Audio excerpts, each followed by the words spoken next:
পুলিশের বাধা উপেক্ষা করে চট্টগ্রাম আদালত চত্বরে অবস্থান নিয়েছেন বিক্ষোভকারীরা।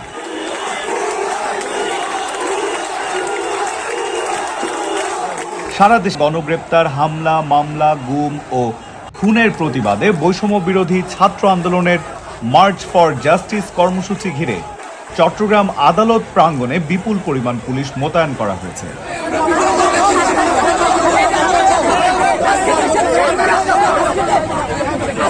ঘটনাস্থল থেকে দ্য ডেইলি স্টারের প্রতিবেদক জানান, আদালত প্রাঙ্গণে নিরাপত্তা ব্যবস্থা জোরদার করা হয়েছে। সকাল থেকে এই এলাকা দিয়ে যারাই যাচ্ছেন তাদের তল্লাশি করা হচ্ছে। অনেকের মোবাইল ফোনও চেক করেছে পুলিশ।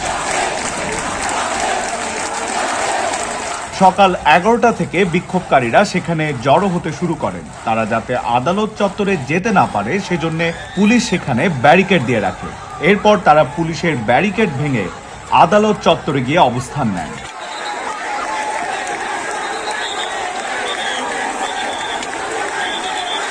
বিষয়টি জানতে চাইলে চট্টগ্রাম মেট্রোপলিটন পুলিশের অতিরিক্ত commissioner Abdul Warsi the daily স্টারকে বলেন, কারফিউ শিথিল হলেও সভা সমাবেশ না করা সহ সাধারণ যে বিধিনিষেধ সেগুলো কার্যকর। তাই যে কোনো ধরনের অপ্রীতিকর ঘটনা এড়াতে বাড়তি নিরাপত্তা ব্যবস্থা নেওয়া হয়েছে।